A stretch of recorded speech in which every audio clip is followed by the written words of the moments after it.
Welcome to Bootstrapped Unicorns. I'm your host, Josh Pies, the chief attention getter and hippie capitalist at C47 Digital Studios. This show is an exploration of entrepreneurship because it's important to hear people's inspirational stories of where they were and where they're going and how they've gotten to where they are. But even more important is to glean all those tactical, actionable data points that we can use on our own journeys as we grow our businesses and we can say, yes, we bootstrapped to become a unicorn. Hey, it's another episode of Bootstrapped Unicorns. I have not changed. That's right. I'm still Josh Pies, the host of Bootstrapped Unicorns, the chief attention getter and hippie capitalist at C47 Films Digital Studios as well. So we're back in the studio after a couple of months off. If you're wondering, like, where have they been? Well, the holidays are really busy, especially when you have a family, 3 kids, well, 3.5 if you include Walt Disney, our puppy. It was time to get back into the studio. And our first guest in is somebody I can't wait to introduce to you. Now, every time I hear her name, I think of the song Simply the Best, but it's her business is Simply the Best. And she, Dawn Sipley, has been helping businesses hire the right people and hire well for a long time now. And if you're like me and I've got employees, you probably have employees or have entertained the thought, you know how hard this is. And it's a leap of faith to even try. And it can be confusing. It can be challenging. It can also be done really poorly. I've done it really poorly. And so I firsthand know that her expertise is important. So without further ado, I'd like to introduce you to Dawn Sipley. Dawn, welcome. Thank you so much for having me. I'm glad you're here. And did I do justice to the intro? Absolutely. I love it. Okay, cool. So before we go into the book that you're writing, which is where I want to spend time, let's find out a little bit about your business, not the Josh version, but what do you actually do? Yeah. So I actually began my career in corporate America and was the corporate HR. Then I transitioned into staffing, and I was in staffing for 12 different years, had ownership in 2 different staffing companies. And what I learned was we were really incentivized to keep organizations broken and dysfunctional because they needed that never-ending pipeline of talent because we only got paid when someone got placed. And my favorite clients were the ones who came to me and said, Dawn, teach me your secret sauce. I want to know how you do what you do. And I couldn't because that was how we got paid. Yeah, that's right. So God had given me this vision of instead of giving a man a fish, a business owner, an employee that will satisfy him for today, why don't we teach them how to fish so they can grow their business and be able to feed themselves for a lifetime? So instead of doing it for them, we actually walk alongside of them, teach them how to hire, we teach them how to fire, and we teach them how to lead in the middle as an HR consulting firm. So it is consulting then. Yes. And is it the case that you then give a man the skills for fishing we and teach they them no all of longer our need secrets much of the time. Yes. But what I've also found out is they really enjoy the camaraderie and the executive level conversations because being at the top, leading from the top is very lonely. So to have someone go, I think I'm doing this termination. Should I, is my ego involved? Am I legally compliant? And so they really enjoy the conversation. So All right, so we had a little interruption in the studio, and I was mentioning as we were being interrupted that a good CEO operates like a president. Yes, and surrounding yourself by truth tellers, those people who don't sugarcoat it. Correct. And the emperor doesn't have new clothes. Yes. It's hey dude, you're naked, right? And they'll actually explain it to him as a beautiful thing. So you end up getting looped into that reality. How many people right now are relying on you for that type of relationship? Yeah, we're really a boutique firm. And so we will only work with about a dozen companies at a time. Well, and given the size of your company, I mean, I know you've got like 4 or 5 people total. That's 12 deep relationships is a lot to manage in the first place. The Lord had it figured out. Any more than 12, you start to lose grip on it. Right. Well, and so this is a challenge we have here when it comes to the, scope and scale. We've got about 15 shows that we do across approximately 15 clients. And for 4 people, which is the size of our business, that's a heavy lift. And we're in the hiring process right now for another editor because we see 2 to 3 more coming in. And slow, sustainable growth is something I believe in. Yes. Not easy to accomplish, but it's interesting that you've have you chosen to stay small, or do you want to add more people? I have. No, I still own tiny children that are in my home, and I am not here to grind or to, scale or anything like that. My day to day is I want just a bunch of really good Tuesdays. Got it. So how many kids do you have? 2. And the ages? 21 and 16. Oh, okay. So you've got like high touch major management happening right there. Yeah. They're okay. amazing. Yeah. So we have 3, 16, 11, and 6. Oh, fun. And so we share in that 16-year-old experience. Oh my. Of course, you've been there once, so you may have seen some of it coming. Shannon and I did not see as much of it coming, and here we are. 2 very different humans. So I wish that there was a learning curve that I could have done. Good point. Yeah, actually, all 3 of our kids are so different that, which is a beautiful thing. If they were all the same person, it almost would be boring. But I guess we're learning on the job as parents. Now, how do you balance that as a business owner? Because there's a lot for you to do for the business side of things, but your kids are all consuming. Yeah. Well, what it really allows me to do is it allows me to prioritize my time. And so I have never, prior to entrepreneurship, been able to drop my children off at school and pick them up from school. They were always dropped off in the before and after day program. They were like a 6 to 6 childhood. And one of my deepest regrets is having given that up for someone else's benefit and not my own. When I took the power back, I was able to provide that. I had flexibility before, but not that type of flexibility. How long have you had your consulting firm? Since 2020. Yeah. So we're going on 5 years now. Hey, you're at the 5-year mark. I know. That's the big magic mark. Big magic mark. Congratulations. That's wonderful. Thank you. Yeah. I remember I had not noticed the 5-year mark, and at about the 7-year mark, one of my mentors goes, "Did you celebrate the 5-year mark?" And I'm like, why would I do that? I don't even think I knew at that point that it was a big deal. Right. And so that's where he's like on the internet showing me that we broke the mold. 80%. Yeah. And so then, of course I did celebrate it, but this year you should take some downtime, go out to dinner with your team and your family and be like, we hit the 5-year mark. We are doing a retreat. We actually go away all together. We either in the Airbnb or a beautiful hotel, and we do a 3 to 5 day celebration. Good. Yeah. Good. That's a good culture thing. Is that kind of part of your vibe? Are you helping people see that? It is. Yeah, absolutely. What I really love the most about being an employer is being to really know my people past what duties and responsibilities and skill sets they provide to my company. I love watching their children grow. I love watching their wealth grow. I love watching their dreams expand, and really develop who they are during their time with us. That's awesome. Yeah. So we were on the topic of kids for a minute, and I know you've got an interesting thread from your own childhood into what the theme of your book is going to be. And I was joking that I would start this episode with millennials suck, because we all do this, right? We employers go, oh man, that kids young generation, kids these days, they're hard to work with and they don't show up and they want their own thing. And of course, I've got Miller. Are you a millennial officially? Is that your bracket? No, I'm Gen Z. You're Gen Z. Okay, so we've got a Z in here who is like a 40-year-old man. I know he's like a 40-year-old man, though. I mean, he's got all the right habits. He's an old soul. He knows all the old references for all of the things. His sense of humor is robust. He can joke about something that is completely modern, and he can tell you a joke from like a 1950s or 40s vaudeville. I mean, the guy's a Renaissance man. So yes, I'm bragging about you. I enjoy your company, but I don't get to complain about him. Right. But there's been enough of that younger generation where I've fallen into the trope where I'm like, oh man, kids these days. Yeah. But there is something about a younger generation that needs training up. Yeah. And there's always, every generation has something broken about it that needs to be fixed. And I'm excited about the topic of your book, and partially because I don't know that I fully understand it. Yeah. So let's back the truck up to where you were. Give us a minute or two on who you were as a kid. Yeah.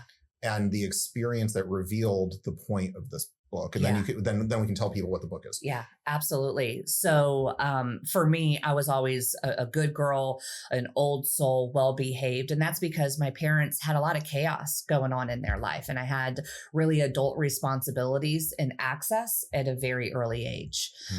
Addiction was a part of my parents' story. And so, for example, when I was 13, my mom left to go to rehab and she told me not to tell anybody.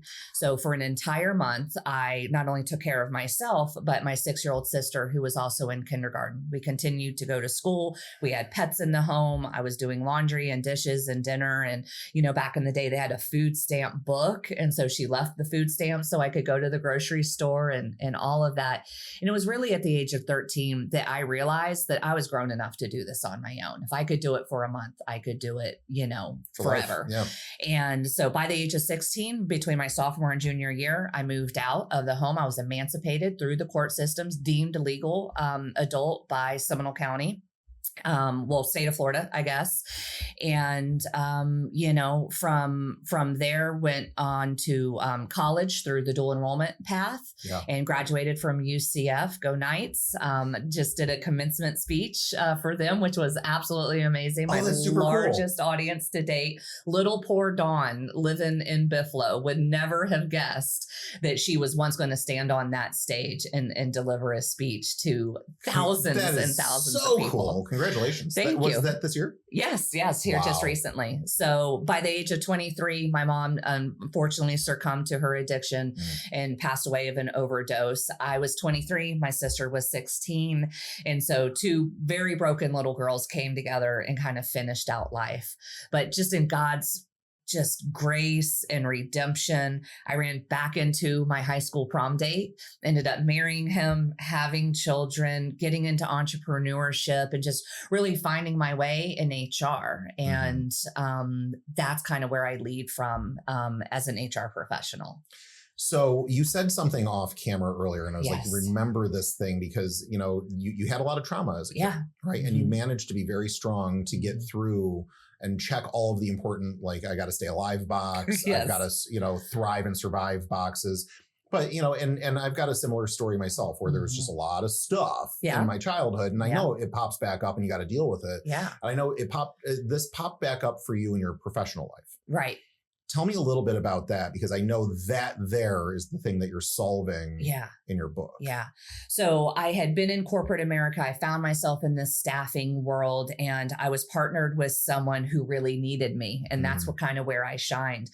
And I was in that business for over 12 years and finally began to realize we were not evenly yoked, that there was things going on that made me uncomfortable. And when I drew the line in the sand and was longer the yes girl, my time was up at that organization. But what I also identified through that healing process, because 12 years is a really long tenure to be with an organization, I had some areas of woundedness that I had not yet healed. Got it. So kind of my thing that really sticks with me and what I've seen happen over and over again as an HR professional is, if you think your trauma clocks out when you clock in, you're really sadly mistaken.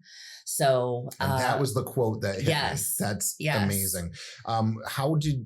How do you see this manifesting? I mean, so people's trauma, and there's probably a billion stories, but what trends are you seeing in this idea that trauma doesn't clock out when an employee clocks As out? an HR director, when I'm called into a space, oftentimes it's leaders not having the ability to have transparent and really open conversations. They have boundary issues. They either draw their employees in really close to them and just love bomb them to death. And then they reject them when they disappoint them because they're afraid of getting hurt. And then the employees are like, who is this boss? I don't know how to show up and perform for this person. Communication style, a lot of people talk about attachment style in regards to love, but we spend so much time at work every day. Our attachment style really influences how we work as well. So how do you have tools to measure things like this? I don't have like technical tools, but what I found is through authentic conversation and relationship and getting to know people. You know, a good boss comes in and checks his flock on a Monday morning. How was your weekend? What's good? And it feels nice. But what they're really doing is they're just seeing if you're prepared to perform. Yeah. You know, Right. But a great boss knows your story and where you come from. And so that's really where I want to lead leaders, is to know their people, their tendencies, their insecurities, their passions, more than just how they are able to show up for the company. And that's when you have long tenure with employees, that you have dedication, that you can build elite teams when you have that kind of trust and history together. And it sounds to me like that's got dual purpose when you know people like that, because it is, when you know them like that, you can help them perform well for the business, but also you can help them perform well in life. Yes, you know, absolutely. a true story. So I was working as the, our company got hired to be the production arm of a major production company in Canada. Oh, fun. We were traveling the world doing documentary style TV shows for an education platform. Okay. And I'd become friends with the CEO and I had introduced him to DISC personality assessments, which I love DISC. Yeah. And so he got everybody a license so they could take DISC. And I'll never forget, because my pitch to him was, then we all do this meeting where we kind of reveal our learning style, our communication styles, and talk about how to communicate better with each other so that we can honor the fact that I'm a high D, high I. Yeah. And if they would never have guessed. Right, I know, right? Obviously. And then if somebody on the other side of the table is like all S, I could devour their soul like a monster if I don't have the presence of mind to see who they are and communicate with them for them. Yes. And so I'll never forget, he took all the assessments and went into his office. And I'm like, what you doing? Right. And he's like, well, I got to figure out how to manipulate this. And he didn't use that word, but it's exactly what he was doing. Right. He goes, I got to figure out how to squeeze this for all I can get out of it. Yeah. I'm like, okay, but are you going to do the session? He goes, no, they don't need to know about this. I need to know how to work them. How to lead them. It wasn't so much leading even. It was work them. Okay. And I'll just never forget that, where it's just completely unfolded and backfired. But the way you're telling this story, where it's got this like dual purpose, I think is the higher play, because his version within weeks started causing division because people could feel the manipulation. Right. Yeah. So I very much appreciate how it's the whole person that you're focusing on. Yeah. Yeah. And you have a list of celebrities that kind of fall into a similar, childhood trauma, high performance thing. Yeah. Who are the ones that you're fascinated with, and how does this connect to this conversation? Yeah, I really love Matthew McConaughey's memoir, like how he talks about his mother's brokenness, but his absolute adoration for who she is and who he's become. I think we live in a society that is looking for a label. Yeah, they need an identity.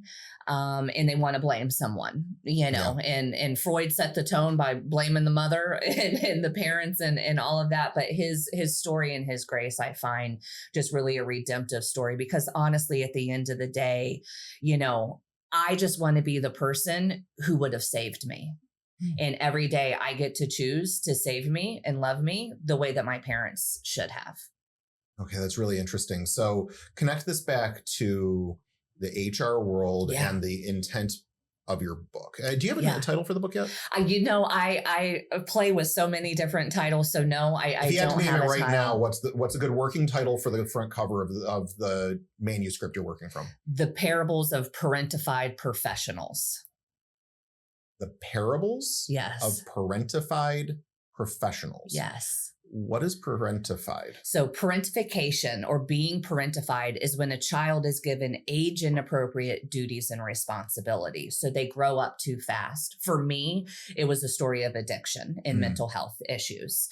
For some people, it's a story of immigration. I have tenants in one of my properties who don't speak English. I have to communicate with an 11-year-old girl on all business matters regarding our lease and agreement. So she is growing up very fast fast, learning adult issues, having to convey adult conversations. That's one way. Poverty is another way. When I went to Honduras, I saw poverty like I had never seen in America. 7, 8, 9-year-old children having full-time jobs to literally be able to put food on the table, and so the people that those individuals will become are not going to be the same people that had their own bedroom, their own bed, their food that was sufficient.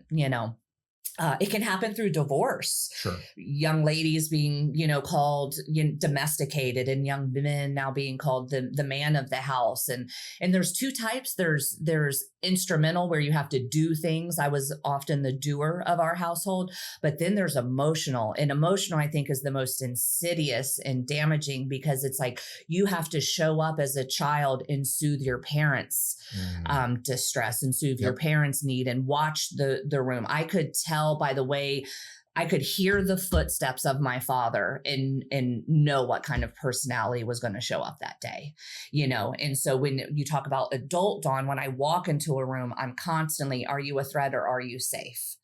Wow. It has made me an amazing recruiter, amazing headhunter, a fantastic leader in a space where I'm trying to decide who will I take on as a client and who will I say, no, thank you to. So it gives me a level of discernment. You're telling a story here that I'm putting my shoes as an employer right now, because this is your world now.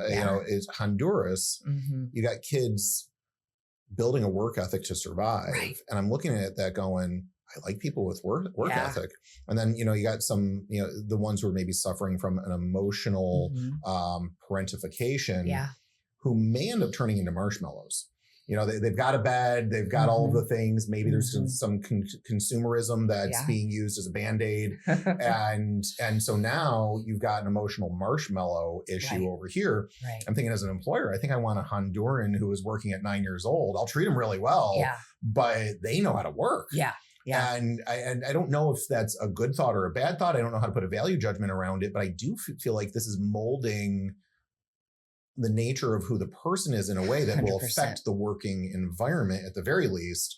And I think there is a comparison. And I don't want to say your trauma is really useful and your trauma is really bad, or not useful, at least, because it's all, I guess, technically trauma. Right. How do you have a conversation around this that isn't almost usury? Yeah. Well, I love DISC. I have a lot of respect for it, but the Big Five is my favorite. It's what our military uses to select. And is it bad that I've never heard of the Big Five? What is that? The Big Five is the only empirically proven personality assessment out there. Our military uses it. What's his name? Jordan Peterson has made it quite popular. Yep. If Jordan Peterson is using it, I'm in. Yeah. And so through those personality assessments, it's not good, bad, or indifferent. It's more where are you on this color wheel of personality? We're not on a spectrum of personality, but more of a color wheel of personality is how I like to think of it. Which gives me a picture of Enneagram in my mind, which is, not that I necessarily buy into it, but it's spherical and you can kind of see a positional. Right. Yeah. Right. Okay. All right. So for me, going back to DISC, because it is well known, I hire a lot of high C's, attention to detail, double checks everything. I am with you. I'm a high I and a D right behind it. My D rises when I'm under stress and I become much more authoritative. So I express that to my employees that, listen, if I am going through something, I will stop asking you how you are and what's up, and I'll just start telling you what to do. I'm not coming from, that's just how I'm wired. So knowing that about myself and knowing how to create an elite team that a wheel is well-rounded. One of my most famous talks is hire what you hate. And because so many entrepreneurs want to hire another them. We could be so much more successful if there was just another me as good as me doing, all the me things. And I'm like, no, you need to hire your opposite. So you can stay in your 10 and only do what you love every day, and then hire someone else to do the things that you're not good at and you don't enjoy. It's a great title. Hire what you hate. Very catchy. Thank you. I like it. Well, that's a high compliment coming from the king of catchy. Thank you. Yes. That's right. You've been to BNI, so you've seen me in action. Yes. Yeah. So that is fascinating. The parentification concept. Yeah. You mentioned Elon Musk off camera and Oprah Winfrey and a lot of characters that I don't know that I was aware. Actually, I guess I was a little bit with Oprah. Right. But Elon is one that I'm completely unaware of. How does he connect to the concept of him being parentified? Yeah, well, just being as brilliant as he is in consuming the information that he consumed and, being South African and whatnot, he was put into a world as a little child able to consume and receive all of this knowledge that he probably didn't have the emotional fortitude to be able to completely digest. Information and emotional digestion are two very different things. So that exposure at a young age, it might not necessarily have been like his parents doing something to him, but certainly he was exposed to things. So parentification is not necessarily tied to the behavior of the parent. Right. But it often, more times than not, when you're not like the most brilliant person, on the planet.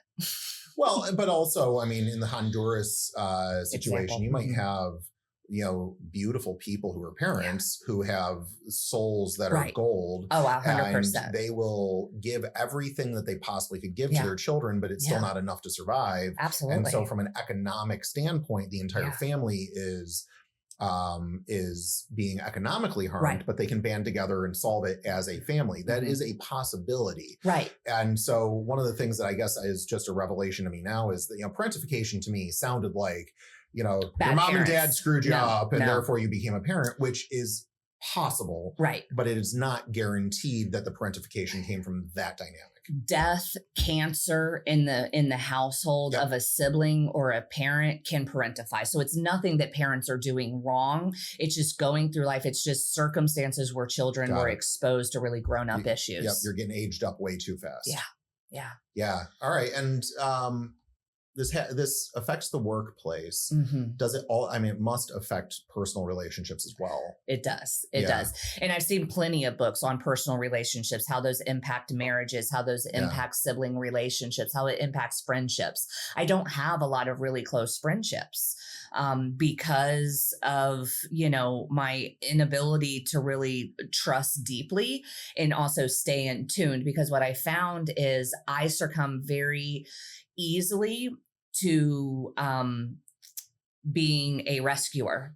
Oh, yeah. And I show up really big for people. And then I'm knee deep into this relationship with who I think is my best friend. But if I analyze what have they done for me, it's a very convenient relationship for them. And then I'm not getting anything back. And as soon as I take my foot off of that accelerator, they just seem to magically disappear into the night. So and you get mad at them, but then because I'm similar in that respect. And then you're like, wow, they didn't do anything. Right. But they didn't necessarily come to the table with table even feeling that they needed to. They were just getting help. And they didn't ask me for it. A lot of times they'll just share with me. I'm a terrible friend in the way that don't tell me your problems unless you want me to solve them. If we're just going to complain about that boyfriend one more time, I'm not the girlfriend that you need to come to. Now, well, high performing entrepreneurs tend to be vanilla ice. Yeah. You got a problem, I'll solve it. Yeah. Right. I think high performing entrepreneurs often have a very colorful childhood story. Have you started amassing those colorful childhood stories? I have. I'm knee deep in my book is written as far as my part to it, but I'm really working on the research and stuff now. Yeah, good. And so what do you mean by research? Is this anecdotal research or are you also going like, academic, pseudo-academic? Both. Okay. I want real life, real people that are here in Central Florida and beyond in my audiences. So every time I take stage, I have a survey that I would like for them to do. And it goes over a little bit about their history. And then it goes over a little bit about where they are today professionally. So I can gather that organic, simply the best created research. But then there's amazing papers, that academia has put together over the years through psychology. We're a very psychology forward organization. I would imagine you'd have to be a success at that part of it. So in this book, I'm going to put a challenge out there. Uh-huh. It sounds like there needs to be some actionable connection for the reader to Mm-hmm. this, instead of just reading it and going, "Oh, that's a tough situation. Yeah. I don't know what to do." You've got your assessments and things. Mm-hmm. You got to QR the lower corner of the page, or do Right. something so that this person who is now inspired to know more about themselves, Right. implement a better way to be a leader and an HR manager and all Right. these things, has access to some of those tools. And of Yeah. course, eventually, they're going to call you, right? Right. Right. You may have to grow. Yes. The book may cause an expansion Yeah. of your business, forewarned. Not a bad problem though, because No. you're helping people. Right. But yeah, you got to do something that allows that actionable desire Right. to take some form of reality. Yeah. Because once they start going down that road and they realize, Oh, it's a rabbit hole. Right. Let them start the rabbit hole, because Right. some of those problems they can start self-addressing probably day one. Mm-hmm. And then some of them, they do have to call you and go, "All right, can you look at this paper? I think I got a problem on my hands." Right. And then that's where the consulting comes in. Yeah, absolutely. Absolutely. Did you intend to do this because you wanted to get the word out, or is this part of your business strategy to help grow the business, or is it both? I was in my early 30s before I ever told anyone my dirty little secret of my childhood trauma. And when I did share this story, I received really great feedback, and I had been encouraged to write a book, but I didn't want to write a book about Dawn, but what I found, and never make a deal with the Lord, but this is kind of what my plea was to him was, "Lord, I feel like people are telling me this because they see something I cannot, but I do not want to be redundant with anything that I put into this world. So I will not write. I will not put pen to paper until you show me something that does not already exist." And I have not found anywhere where people have talked about how childhood abuse and neglect impact performance in the workplace in the way that I'll be delivering it, not only from my perspective, but from the child who lost a parent to cancer, or the child who had a sick sibling or a disabled, sibling, or the poverty or the immigration and all those kind of different things. And so I want to collect stories of other people as well. Is it a great door opener? Absolutely. Books tend to be. I ask people, oftentimes even 55-year-old men who come to me looking for a job, I said, "What do you want to be when you grow up?" For me, public speaking is a passion of mine. I swear they put catnip in these microphones. I am just high as a kite when I get off of stage. That's my form of adrenaline. And, being a believer, it is through our testimony that lives are healed and people are saved. And through awareness, can we just love people a little bit different? Because I find that we're very connected, but we lack intimacy. It's fair. Yeah. I think that's very fair. So somebody's watching this right now or listening in their car, and they know something's broken at work, and and I need to get you connected to them. They're a leader, they're a manager, they're a C-suite, maybe they're an entrepreneur, and they it's funny. I've got a lot of friends who think they're a little bit aware. They take good care of their employees, and that just means lunch on Fridays. And then there's others who actually want to take it deeper. And so somebody listening, maybe this is their first thought on how to do it. Can you recommend, other than going to your website, which we're going to get all of that in, because there's going to be people who need to contact you direct and just go for it. But what's the first book that does exist that they should read now to start getting their head around how to be better today for their people?